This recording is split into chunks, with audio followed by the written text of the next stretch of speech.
Hello everyone, ఈరోజు మనం ఎంతో టేస్టీగా ఉన్న గ్రీన్ పీస్ మసాలాని ట్రై చేద్దాం రండి. ముందుగా ఈ పచ్చి బఠానీని నైట్ మొత్తం నానబెట్టుకున్నాము. నానిన బఠానీని కుక్కర్ లో వేసి తగినంత ఉప్పు పసుపు వేసి 10 నుండి 12 విజిల్స్ వచ్చేదాకా బాగా ఉడకబెట్టుకున్నాము. ఇంకో స్టవ్ మీద బాండలు పెట్టుకొని ఆయిల్ వేసుకొని నూనె బాగా కాగిన తర్వాత పచ్చి కార్న్ ఫ్లాక్స్ వేయించుకొని పక్కన తీసి పెట్టుకుందాము. ఒక చిన్న ఎర్రగడ్డ వీలైనంత సన్నగా తరిగి పక్కన పెట్టుకున్నాము. అలాగే ఒక చిన్న టొమాటోను కూడా కట్ చేసి పెట్టుకున్నాము. కొద్దిగా కొత్తిమీర కూడా కట్ చేసి పెట్టుకున్నాము.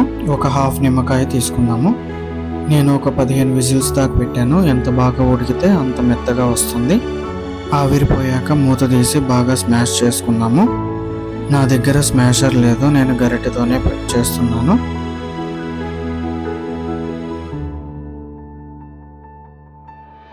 తర్వాత తగినంత కారము,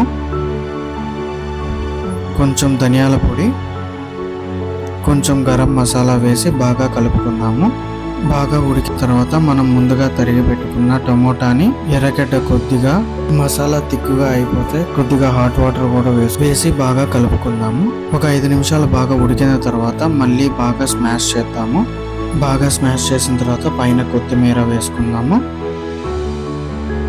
ఇంకా ఫైనల్గా దించే ముందు హాఫ్ నిమ్మకాయ పిండుకొని ఇంకా దించేసుకొని సర్వ్ చేసుకున్నాము. ఈవినింగ్ స్నాక్ ఐటమ్ కింద బయట తినడం కంటే మనమే ఇంట్లో హెల్తీగా ప్రిపేర్ చేసుకొని తింటే బాగుంటుంది. ఈ masala with corn flakes combination చాలా బాగుంటుంది. ఒకసారి ట్రై చేయండి. ఈ వీడియో కనుక నచ్చినట్లయితే లైక్ అండ్ సబ్స్క్రైబ్ చేసుకోండి. Thank you.